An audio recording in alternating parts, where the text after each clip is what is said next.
I've had the pleasure to interview people from SETI previously, and I've always asked, if we got a signal, if we actually received something that was unambiguously alien, would we, honestly, I would ask, would we hear about it right away, or would it be some sort of national security issue right away? And they always say, oh, no, you'd hear about it right away. Oh, it'd be all over the internet, it'd be everywhere, it'd be out right away. Do you agree with that? No.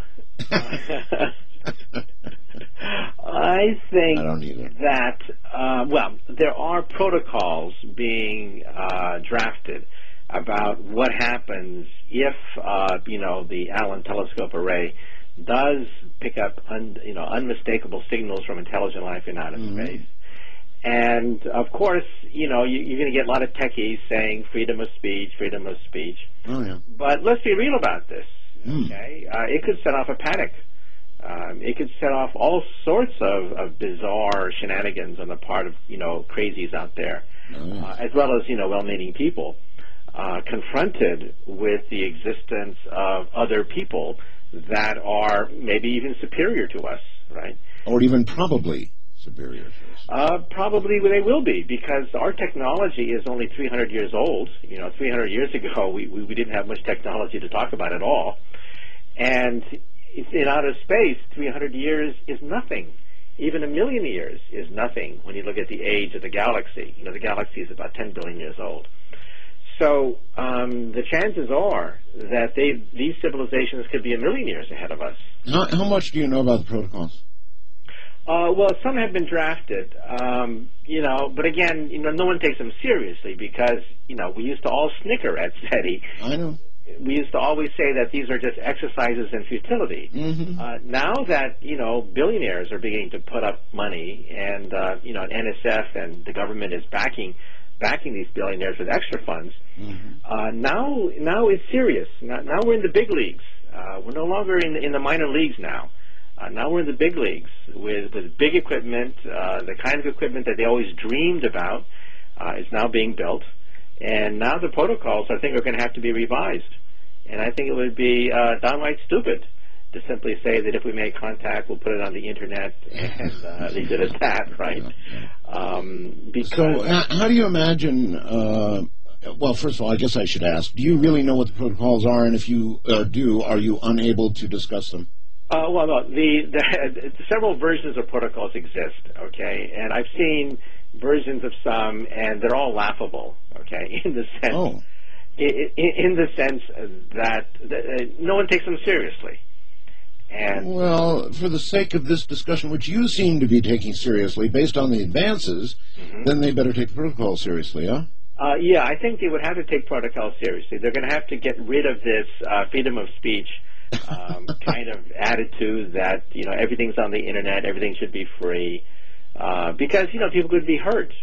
People could be hurt if they realize, as Arthur C. Clarke once said, either there is intelligent life in outer space or there isn't. Either thought is frightening. Yes, it is. So I think that they should put a lid on it if they ever do pick up an unmistakable signal. And it should be a matter of national security. All those science fiction movies that we've seen ever since we were kids, there's some truth to that. Well, of course there is. There would be religious disruption. There would be disruption of other establishments and infrastructure. It would be disturbing. There's no question about it. So you think that, even in contact, you remember the military came marching in. And so you imagine it might not occur that way, but that it would become a national security issue. It would go to the highest levels and stay there. Right, and given the fact that the government is, putting up the other half of the bill, Paul Allen is not putting up 100%. That ensures. $1 million. Yes. The government is putting up a lot, and other private donors are putting up a lot. They're going to have some say in this matter, and all sorts of things could happen. Plus, unscrupulous private individuals will probably want to jump in on it, and they want to make contact with intelligent life and for their own private gain. And, the aliens are not going to know who these humans are. And they can get all sorts of signals from entrepreneurs trying to make a quick buck out of being the first to make contact, make a dialogue with these aliens from outer space. No, a dialogue is a little difficult, considering the distance is probably involved. Well, you never know. If they come, if they want to come visit us, if they know where we are. Oh, by the way, the other thing is, I don't think that we should advertise our presence to them until we know their intentions. Oh, excellent. Chances are they are carnivorous. Predators are smarter than prey. Foxes are smarter than rabbits. Rabbits are not too smart. All they have to do is know how to run. But predators, tigers, lions, cats, foxes, are all smarter than prey. And chances are intelligent life in outer space descend from predators, just like us. Our eyes are to the front, right? Really? You don't imagine that a race of beings millions of years ahead of us would have evolved into peaceful, benevolent, technology-sharing folk? There's a good chance that they have, but, it's not 100%.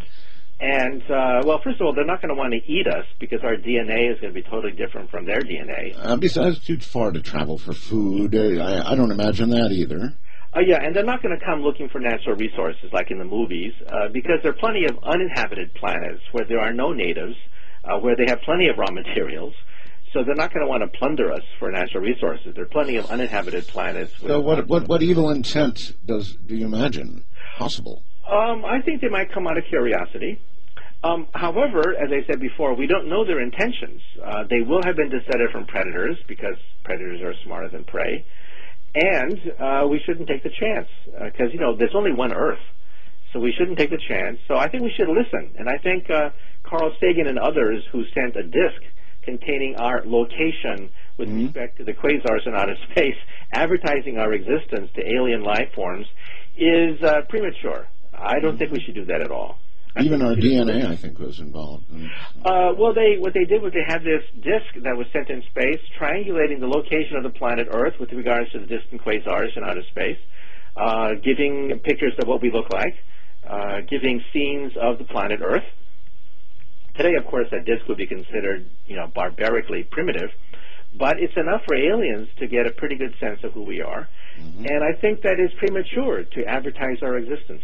Okay, if we received a signal, in all likelihood, I doubt that it would be incidental transmissions. I would imagine it would be an intended transmission. And that's just me saying that, but I would think an intended transmission would have a far better chance of making it here and being deciphered than would just incidental television, microwave, and what have you. Wouldn't you imagine that? Well, it's hard to say. We do have the second law of thermodynamics, which says that anytime you have, energy being produced in a certain place, you have energy loss, meaning that energy will seep out. You cannot hide your presence. Right. According to the laws of thermodynamics, you always create waste heat. So that there will be waste electromagnetic, waste radiation coming from a planet, no matter how they try to keep their presence a secret. It will broadcast. And, that's what the SETI people are hoping. They're hoping that it's going to be in the hydrogen frequencies, because that's the only frequencies that they look at right now. But by the way, is that going to change with this new setup, with the new... No, that's why I still give it a few percent, in the sense that there are a lot of frequencies out there, and there are a lot of ways to massage frequencies. You can split up the speed frequencies. You can transform these frequencies. Even your email is compressed and is transformed when your email is sent. So there's a good chance that their transmissions will also be compressed and transformed. So it's not going to be simple. It's not going to be just the hydrogen